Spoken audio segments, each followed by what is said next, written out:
Hello, this is Mike, Wildcat Hollow Farm. I'd like to apologize to everybody for not getting videos out. I'm still finding it rather hard to coordinate setting up a camera and paying attention to what I'm doing while I'm working. I tend to forget the camera. I get focused on what I'm doing. So there's an apology for everybody. I'll try to do better in the future. But here's an update video of what has been going on in the past couple of weeks. Where I'm standing right now, I did a video of me scything a path into the south field here. And I had about 90 feet of road down the middle of it that had been cut down. And it took me the better part of a week to do that. Well, our neighbor has volunteered to help out on occasion and come down and with a bush hog and mow. A bush hog that he built on his own, no less. And this thing is such a beast, it will knock down and chew up 3 and 4 inch trees and not even slow down. But behind me, you can see the south field. It's all clear. This is our first very clear pasture, and it's about 3 acres. And the neighbor did the whole entire field in about 3.5 hours. Well, not even that, 3 hours maybe. So a bush hog definitely beats a scythe for time, I'll tell you that. But, yeah, I'm shooting this in the middle of a rainstorm, so it's going to be kind of a short and brief run through. I had to move inside because it's really pouring down rain out there. But as you can see behind me on the walls and the ceiling, it's been a busy week. With the help of Jackie and Jennifer out of Graybeard's off-grid, I have 95% of the insulation up in the backside of the house, walls and the ceiling, and I've already started putting plastic up for a moisture barrier. And in the process of doing that, we had epic stapler failure, and a little bitty plastic piece in it snapped off. So I took it apart, and I'm waiting for the part to come in so I can fix it. Yeah, it's amazing. A little $1.20 piece part has caused a complete slowdown and stoppage of being able to work. Because I really don't want to nail in the other 4,000 or shoot in the other 4,000 staples by hand. So I'm just going to wait on a stapler. Something else that happened this week is I finally got the road signs ordered for the house. I flashed a sign up here. I'm not too worried about people finding the address because even if you put it in the GPS, it's not going to show up. It's not there. We do not exist. Got road signs made up. We got our designated 911 number on the side here because this will be out by the end of the driveway. But, that's us, Wildcat Hollow Farm. So I'll be shooting this off and on all day as I can because it's really, really raining right now. I made a old style fence post puller or fence jack as they used to call them this past week out of scrap 2x4s and some junk chain that I had here, and it really works. I pulled out the 2 iron clotheslines and didn't know that about halfway down in the 3 foot they had a side piece coming out, and I had both those clotheslines out inside of 10 minutes and it didn't even slow down. It's the miracle of the lever. Works wonders. Once I get the light change here. As you can see, I've got electricity up here, light. Once I get all the plastic up and the insulation finished out, I'll start on getting drywall in here. That'll be the next step. I think that prior to that, I will probably put an insert in this window behind me so I can move the wood stove up here, and I may seal off this section of the house, and I can set up the living quarters up here and get out of the basement, because it's a little chilly down here in the basement even when the fire is going. Concrete doesn't necessarily warm up real well. But as soon as I get a stoppage in the rain, I'll take you out here in the barnyard and show you what else has been done. I'm up on the hill by the house. You can see the barnyard out here behind me, and the old nasty chicken houses I still have to take down. But I was real hesitant about cutting most of this down out here because was saplings and stuff in it, and it's real hard to size things like that down. It tears your blades up and stuff like that. But once again, the neighbor came to the rescue, and he bush hogged that in about 45 minutes. And it's actually a lot bigger than what we thought it was, and it also has a fence that we didn't know was there. And I'll take you down there in a minute and show you some of the stuff that we found. But we got, actually, it's about just under a half an acre barn lot, so that's pretty good size. When I tell people that he built his own bush hog and that it will take down trees and saplings, I'm not kidding. You can see right in front of me that tree that he cut down, pushed it over with a tractor, ran it over with a bush hog. I'm gonna walk over here and show you how big this is. That's 4 inches in diameter. He knocked it down and chopped it up like it was nothing. It's amazing. That young man is amazing. That bush hog is amazing. Let me roll the camera up here. One of the things that we found out here in the barnyard is there's a lot of trash out here, as you can see by all that stuff piled over there under the tree and along the fence line. But it's amazing that we actually have a fence line that is about 80% good. I think this is the best fence on the whole farm out here. I've got a big gap in it over here where my blurry finger's at. Right there's a big gap in it that's got to be fixed. And there's a gap over here on between the chicken houses that's got brush and stuff still in it right there. But I didn't have him bush hog that out because it's got a trash pile in it that's got to be cleaned up. But yeah, his bush hog is just simply amazing.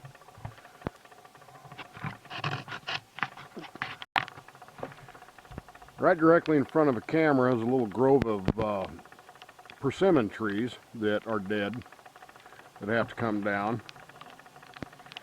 And then right here we have this thing that's dead that has to come down. I have no idea what kind of tree it is, but it's dead. It's coming apart. And we got one over here that is dead and is coming apart. That's got to come down. Then we have the power lines right here. You can't see the power lines, but they're right here next to this walnut tree. Now, fortunately, the walnut tree is not leaning toward the power lines. And as long as it's still alive, I'll leave it where it's at. But there's some other things out here that's going to have to be cut down and cleaned up. This barnyard has got brush and sapling stubble everywhere in it. We're going to have to come out here with a chainsaw and cap them off, or try to shovel them down or something. But found a great little thing out here, and I'll walk you over there and start the camera again in a second.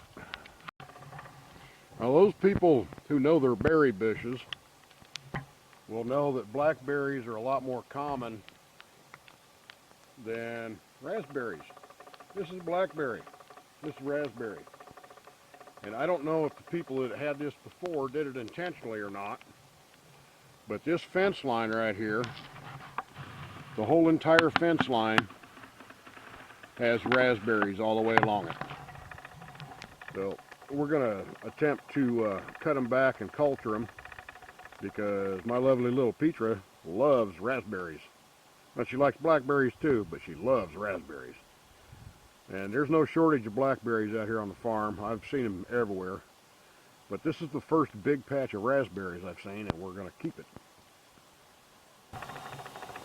I think this monstrosity right here is an autumn olive tree, and it's going to get cut out, but I'm not sure. I know it's not a witch hazel or anything like that, but I didn't get out here soon enough to see what kind of leaves and stuff it had on it or what kind of berries it had on it. But it's growing through the fence, and it's been growing through the fence for a very long time because the base of it's about that big around. So it's going to get cut out. I still have to deal with that big nasty multiflora rose over there in the corner. I hate them things, and I just haven't wanted to do it because it's about 20 foot across and it's nasty. This is the fence line that has all the raspberries on it, and I'll pan it around. And there's one chicken house that needs to come down. Fortunately, the tin's good. We're going to make raised beds out of it. I can use some of the lumber out of it. There's the other chicken house, and behind that chicken house you can see where the house is at. Pan it around this way, and there's the dead trees that's got to come down and over to the other fence line. So it's actually quite big. This area right here where this square chicken house is at, it's got a concrete foundation poured around the ring. Got a ring foundation on it, and what I plan on doing is tearing it down, keeping the lumber that we can reuse, use the tin and part of the lumber to make raised garden beds, and then you use the concrete ring to build a small barn on for hay storage, grain, things like that. And right behind that, Peacher wants a round pen to work horses in, and she was kind of worried about having enough space for it. But I can put a 50 foot, 60 foot round pen back there and still have 40 feet to the fence line, so we've got lots of space, not a problem. Measured it out the other night. It's 155 feet wide and 160 feet this way. So there's plenty of room for working horses, setting, parking farm trailers when we actually get one, which we don't have yet. We're working on it. There's plenty of room out here. The only thing I don't like about it is the power lines go right over the top of it, but there's nothing I can do about that.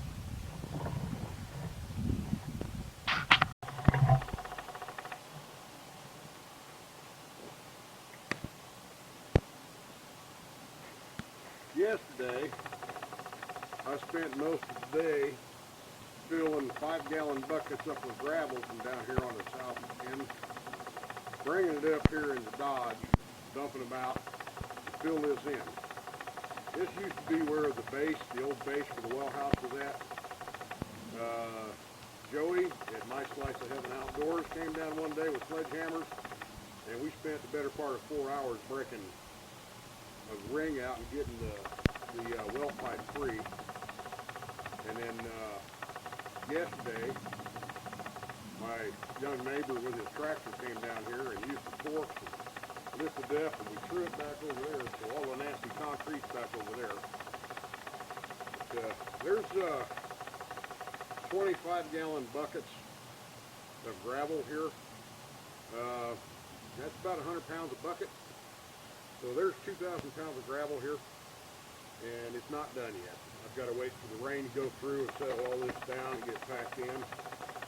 Then I got to square it up, run it out to where the fence line's at over here, because we're going to put a combination well house, garden house here, with the front end facing into the yard, and the back end out into the barnyard area where we can fence the front of it. After we got the concrete moved, I installed the power line that will go for the well pump and the power box on the pole. It is not wired into the main yet. I'm not going to wire that in until I get ready to drop the pump, and that will be not before too long. I have the well pump here now. I have all of the associated hookup parts for it now. I'm waiting on the pressure tank to come in. That'll be in next week sometime. and then I have to go get the appropriate poly pipe to do it, and then we will have electrified water out here at the well. It won't be hooked up to the house yet. There's no plumbing in the house.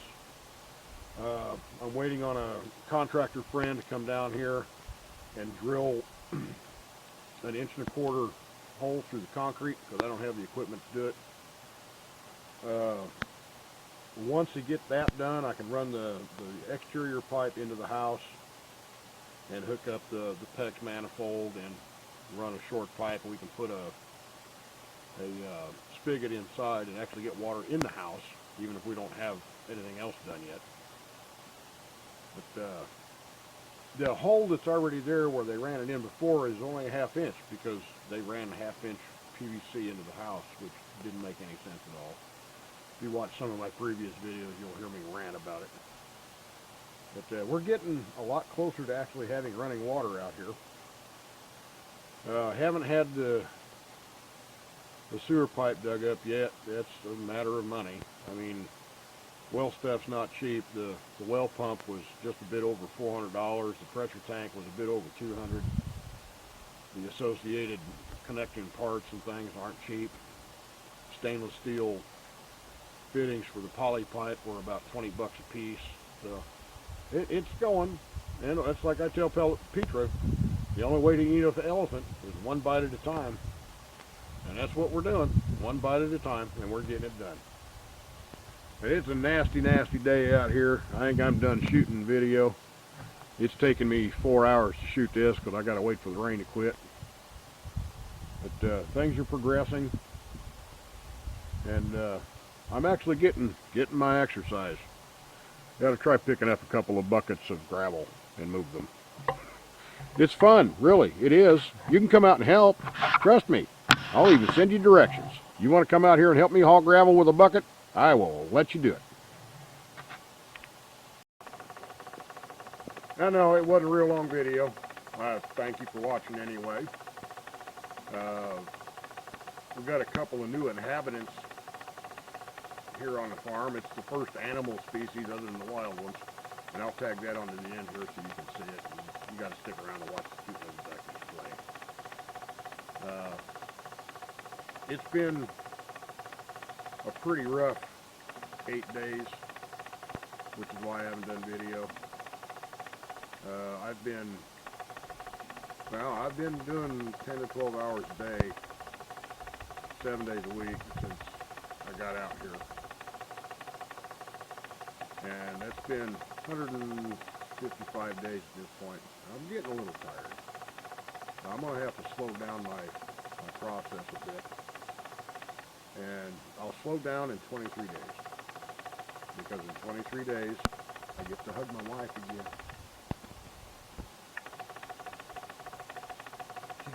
She flies into Atlanta February 2nd, and I'll be there to pick her up.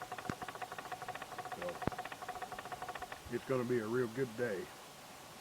Thank you all for watching.